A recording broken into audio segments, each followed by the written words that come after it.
Hey, you've reached your favorite mortgage guy, Nate Carver, and today we are in Dartmouth, Massachusetts, talking to Mike Russell. If you're looking for someone to buy or help you buy or sell a home, I think you're going to enjoy this conversation. Hey, I'm Nate Carver, and welcome to Between Two Doors.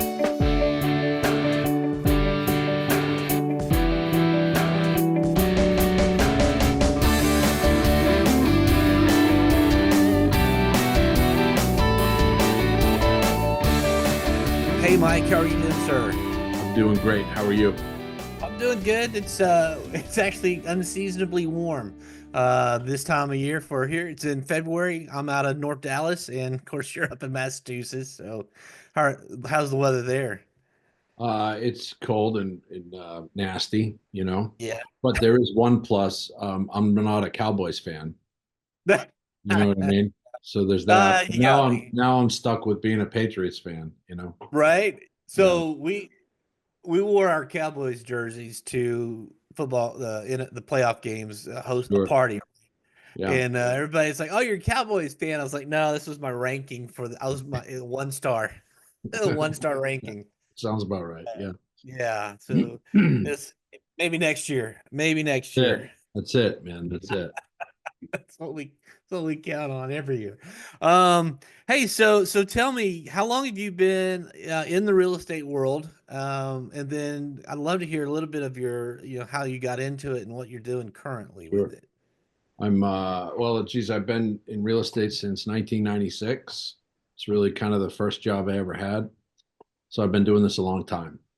And really, I got into it really the path of least resistance. I had no intent. I've yet to meet someone who wanted to be in real estate when they grew up. It's rare.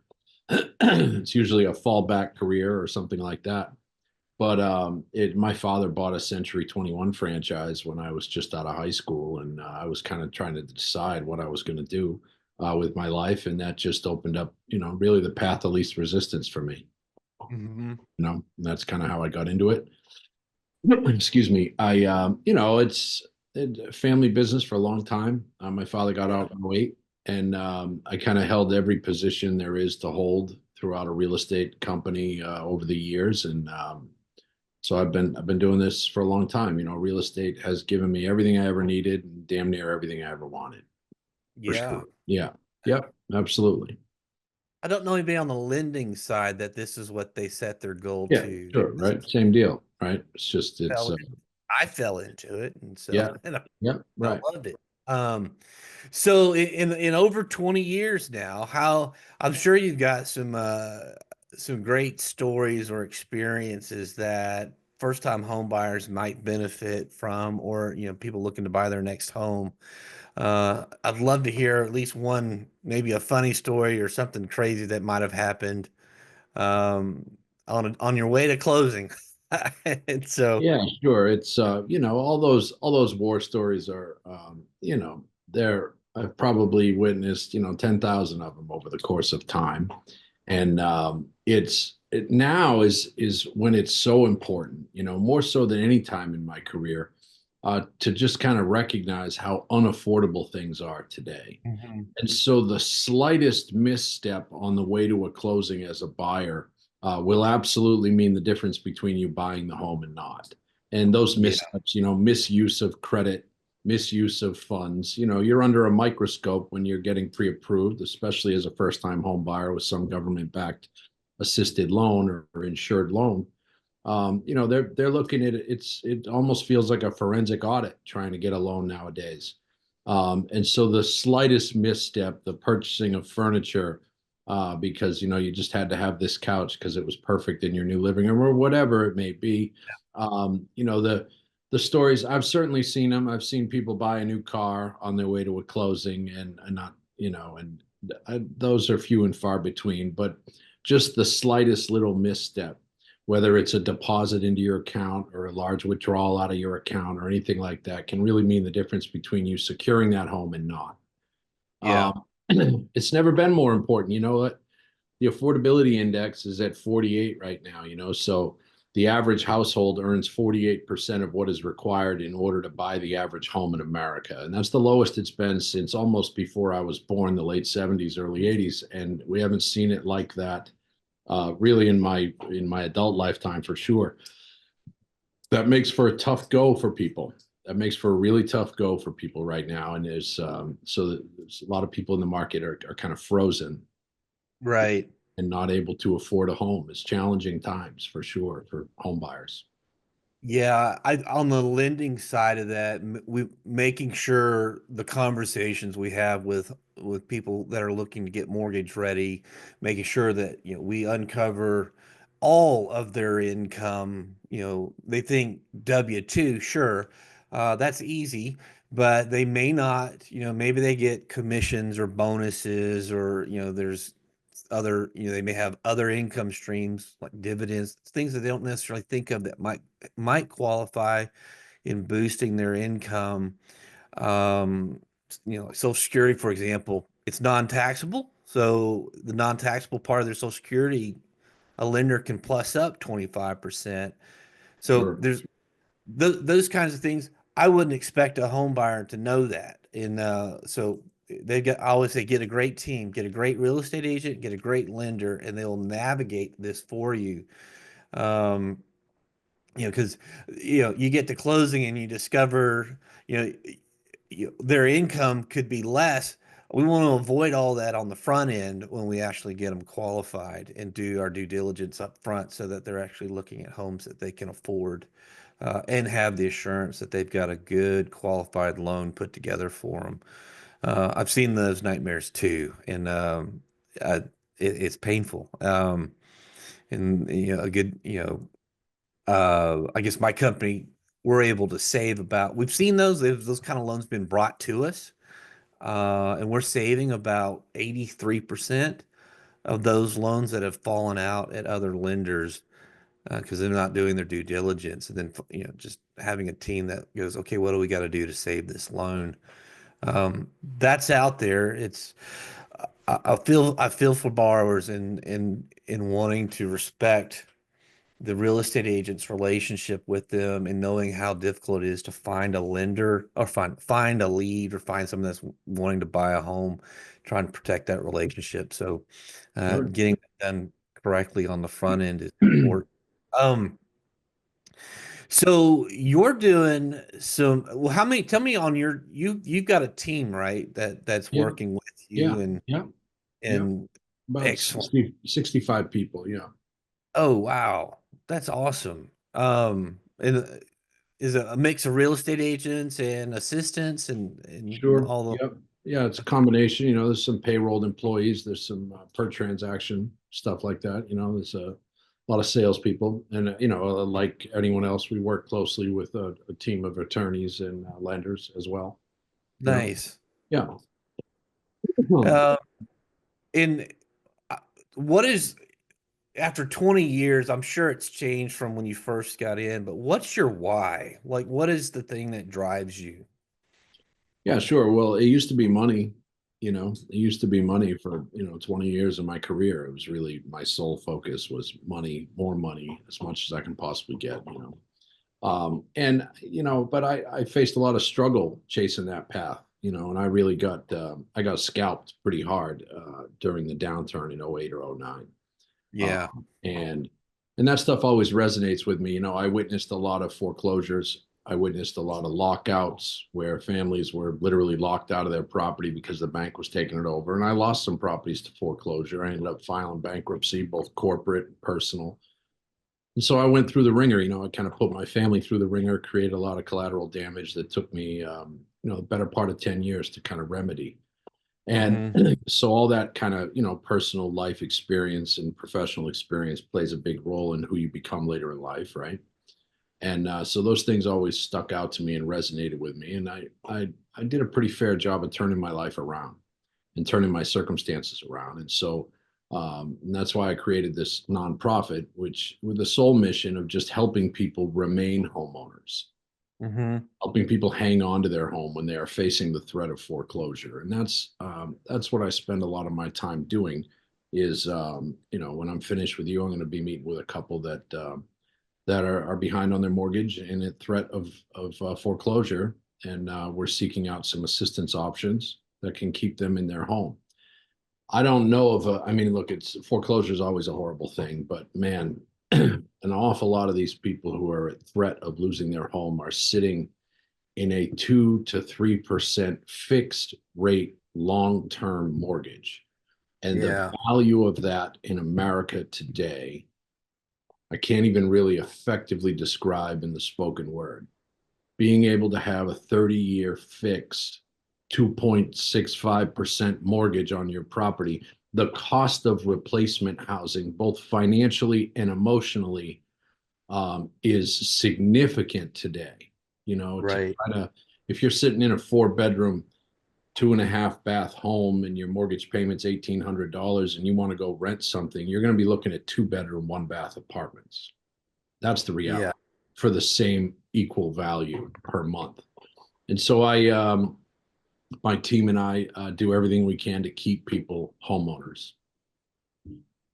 Foreclosure doesn't help anybody, you know. No, it doesn't. Are Yeah, you getting in front of them before they have missed payments, or is it are but you able to talk to them to both, head that off both or both. Yeah, you know, it's the human conditions at play here, right? So sure. um, we as human beings, when we think there might be a problem, we don't usually ask for help. It's after there's a problem, right? So that's really the Yeah. reality of it. You know, it's like, Yeah. hey, things aren't looking good. I think I'm going to be in trouble in 6 months is not a common conversation, right? It's more of there's been a notice filed, and you know, it's not a fair fight. Big banks against homeowners. It's not a fair fight. And so we try to level the playing field. We try to make it a fairer fight by bringing experience, understanding, and you know, just an ability to help them craft effective applications for assistance. You know, every bank in America wants to work with their homeowner. They don't want to foreclose. They don't Yeah. want to send people packing. They don't want to buy the asset back. They don't want to do any of those things. They want to work with the original debtor. They Yeah. absolutely do. And but you know the deal. The more time that goes by, the less options there are. Yeah. That's That's true. yeah, for sure. I've got one right now. It's gonna be a short sale. And I just know as a lender, I was like, why didn't you tell me 6 months ago when you were Yeah. but that's neither here nor there. That doesn't help them in the here and now. And so I'm surprised to hear that. Just because short sales are so few and far between today, yeah, because of the insane appreciation in property values over the last 5 years. yeah, You know, a 40+% appreciation rate in the last 5 years has really put people in a place I've never seen before, which is, and of course, I'm not recommending it, but you can literally not pay your mortgage for 2 years, sell your house, and get a bag at the finish line. And hmm that's never happened before. Usually, when you fall behind on your mortgage, you are underwater and you can't sell right, the property for the full payoff amount. And so you would be forced into a short sale or something. They're just so few and far between now. I mean, there are some banks, you know, that take years and years and years. And there are some homeowners who, you know, one party will file bankruptcy, they'll wait 3 years, the other person on title will file bankruptcy, and they drag it out and drag it out for many, many years where the payoff becomes higher and higher. But I don't sure, see a lot of that. I see a lot of people who bought in 2020, 2021, 2022, who are already falling into a problem on a fixed low interest rate long-term mortgage. And so that's honestly, those are most of the people that we're dealing with and helping are, you know, they've only been homeowners for 5 years. A lot of first-time buyers.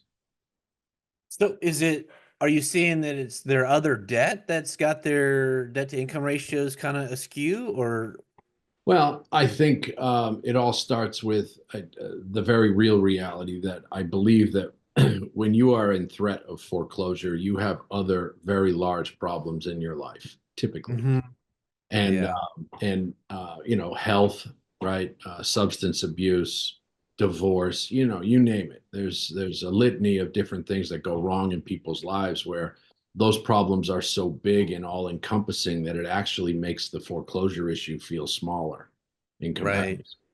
And being able to shake the rest of your life and your happenings off and compartmentalize and give enough focus into saving your home from foreclosure is where most people, they just don't have that capacity. None of us do. When it's crisis all around us, it's very challenging to zero in on one thing with a tremendously focused intent and solve Right. one problem, right? And so that's really the vast majority of what we're dealing with here. Is there's of course a lot of there's death, and people are inheriting properties that are encumbered, and Hmm. then they weren't used to keeping up that payment, so they're not, or whatever the reason is, and it's an additional home.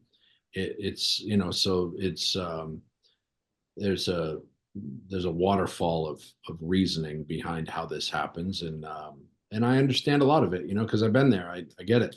I understand what it's like to be up against it, and but I also made a lot of the wrong decisions. When I ran into financial crisis, I made a lot of bad decisions that led to the financial crisis. And then once the crisis showed itself, I made even worse decisions, kind of doubling down on my, despair, if you will, Hmm. where, allowing a foreclosure was, I should have never let that happen. There were ways to stop that. Filing bankruptcy was another thing that as you know, in the lending world, it's a public event. It's a public record on your credit report. You're not shaking it. You better just sit down and wait. Hurry up and Hmm. wait for you to be bankable in the eyes of traditional lending again. And that period of time really extended my misery, if you will. It was like, all right, well, now I'm unbankable now, Yeah. and it becomes another excuse not to get things right or whatever. And so I understand a lot about what's going on with people out there who are dealing with this, and that's why it's so important to me. Is I think that one of the very worst things you can allow to happen as a homeowner is a foreclosure. You just don't the worst thing. You don't want that to happen. There are other ways to try to avoid foreclosure, and Yeah. 99% of the people we work with avoid foreclosure in one way or another. About 80% of them are able to qualify for some assistance and get back in the good graces with the bank. The other maybe 15 to 20% of the people, they are forced into a place where the bank won't work with them. And so they must move on from the asset. But by keeping lines of communication open with the lender, you gain a little control over the timeline of events, Yeah. is where you don't have to feel pressure to sell your property for cash to this guy for cheaper than it's really worth and do these things and make these urgent, rash decisions. When if you just kind of keep the lines of communication open with the bank, keep them apprised each step of the way. If you are not approved for assistance, okay, this is my plan. Here's the proof that I'm doing it. Here's a bona fide executed offer. Here's what I'm doing.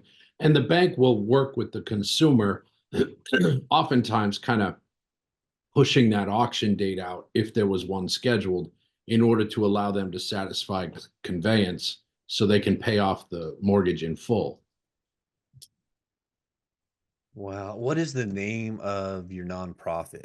It's called Hope for Hardship. Hope, the number four, hardship.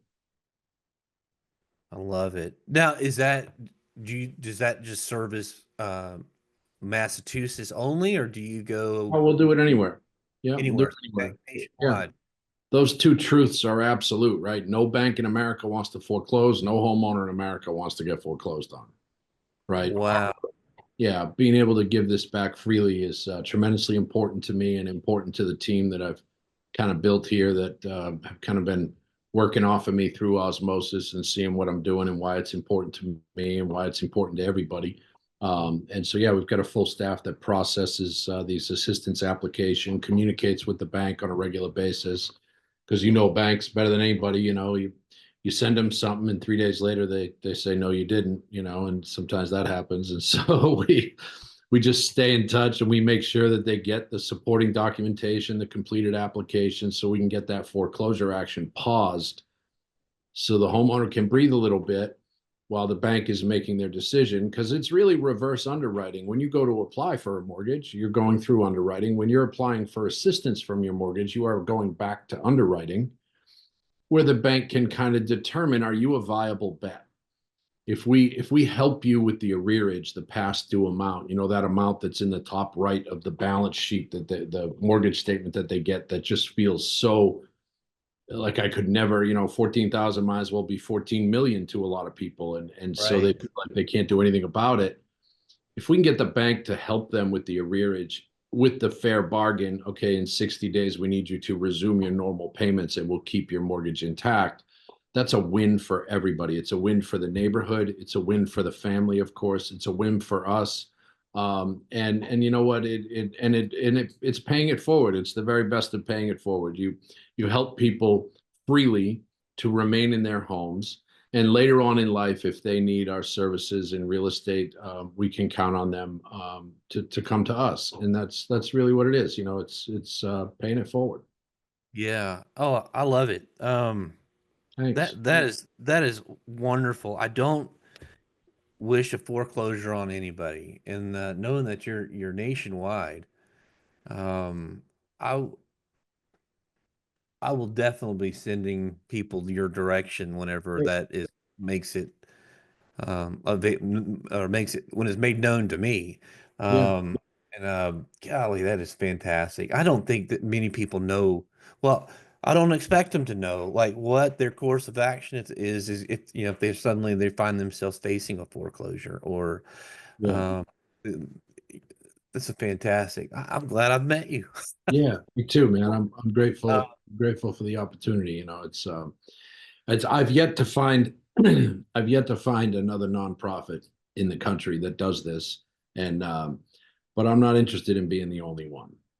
I know yeah, a lot of people in this world, in this country, with the experience to help people in this situation. I know there are, yeah, and it's really it's a whole bunch of useless real estate knowledge that's been in my head for 30 years or whatever, growing in my mind. And this just felt like the best thing to do with it is to help wow, people remain homeowners. Like I mean, right, in this business. We've been in this business forever.